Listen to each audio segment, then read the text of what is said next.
Last episode में हमने देखा था कि एलेक्स युवान तियान रिलीम के एंट्रेंस पर आ गया था, जहां उसे एक लड़का दिखा था जिसके अंदर से उसके दादाजी जैसा ऑरा निकल रहा था। इसलिए एलेक्स उस बंदे के पीछे पीछे युवान तियान रिलीम के अंदर जाने की कोशिश करता है, पर डीमन क्लैन की वजह से सब कुछ गड़बड़ हो जाता है, क्योंकि डीमन क्लैन के सेक्ट मास्टर ने कुछ लोगों को किसी और जगह टेलीपोर्ट करा दिया था, जहाँ पर डीमन क्लैन के लिंग कॉन्ग और ची फैंग थे, जो जबरदस्ती एलेक्स और उन सबको एक जगह ले आते हैं, जिस जगह पर लिंग कॉन्ग ट्रैप से बचने के लिए उन लोगों का इस्तेमाल करता है। पर जैसे ही एलेक्स का नंबर आता है, उसी वक्त डीमन क्लैन का एक मेंबर एक लैडर ट्रेजर ले आता है, जिसकी वजह से लिंग कॉन्ग आसानी से सामने वाली पहाड़ी की गुफा की तरफ जा सकता था। इसलिए वो एलेक्स पर अटैक करके लैडर की मदद से पहाड़ी पर चला जाता है, क्योंकि वो समझ गया था कि एलेक्स उसे मारने की सोच रहा था। पर एलेक्स उसके अटैक से नहीं मरा था, बल्कि वो तो उस डीमन क्लैन के मेंबर पर ही अटैक कर देता है। अब आगे तो एपिसोड 122 की शुरुआत में एलेक्स डीमन क्लैन के उस मेंबर की तरफ बढ़ रहा था, पर तभी लिंग कॉन्ग ची फैंग को एलेक्स की तरफ भेजकर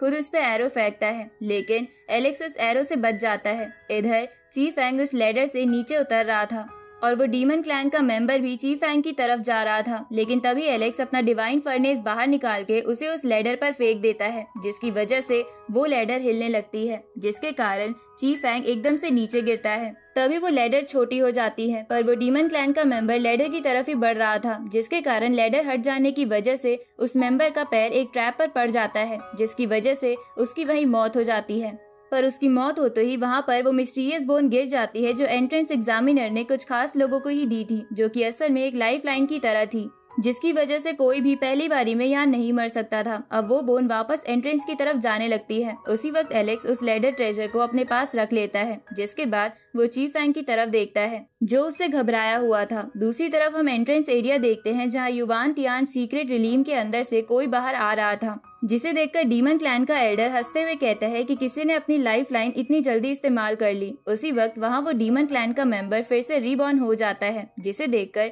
बाकी क्लैन के लोग डीमन क्लैन के एल्डर को चिढ़ाने लगते हैं। उसी वक्त वो मेंबर अपने एल्डर के पास आके कहता है कि प्लीज जल्दी से अंदर किसी को भेजिए। अंदर एक बंदा है जिसकी पावर लगभग डीमन लॉर्ड के बराबर है। उसने हमसे लैडर ट्रेजर भी छीन लिया है।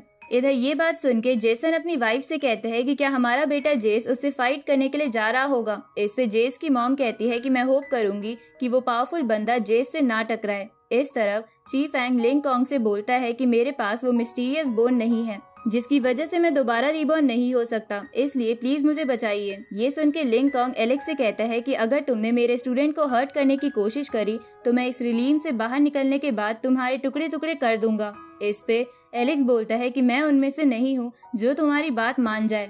ये सुन के लिंग कॉन्ग एरो फेंकता है, पर एलेक्स उससे बच जाता है। उसी वक्त ची फैंग अपनी बर्ड फॉर्म में आके वहाँ से भागने की कोशिश करता है, पर वो अपनी बनाई हुई फॉर्मेशन के बारे में भूल गया था, जिसकी वजह से उसे बहुत तेज झटका लगता है और वो मर जाता है। ये देखकर लिंग कॉन्ग एलेक्स से कहता है कि अपना काम पूरा करने के बाद मैं तुम्हें जान से मार दूंगा। अब ये बोल के लिंग कॉन्ग बाकी सबके साथ उस पहाड़ी वाली गुफा में चला जाता है। इस तरफ एलेक्स ची फैंग यानी उस बर्ड को पका के खाने लगता है, जहाँ थोड़ी देर बाद जब एलेक्स फिर से उस थंडर ट्री को देखता है तो वो सोचता है कि शायद इससे कोई स्ट्रॉन्ग वेपन बनाया जा सकता है। इसलिए एलेक्स अपनी स्पिरिचुअल पावर का इस्तेमाल करते हुए उस ट्री को निकालने लगता है, जिसकी वजह से उस गुफा के अंदर भूकंप आने लगता है और ऊपर से बहुत सारे पत्थर गिरने लगते हैं, क्योंकि वो पेड़ उस गुफा के ऊपर ही था। अब उन पत्थरों को गिरता देख लिंग कॉन्ग बिना कुछ सोचे उस गुफा से बाहर निकलने लगता है, तो बाकी लोग भी इधर उधर भागते हैं। इस तरफ एलेक्स से वो पेड़ नहीं निकल रहा था, जिसकी वजह से उसे लगता है कि शायद इस पेड़ की जड़ें ज्यादा ही लंबी है। इस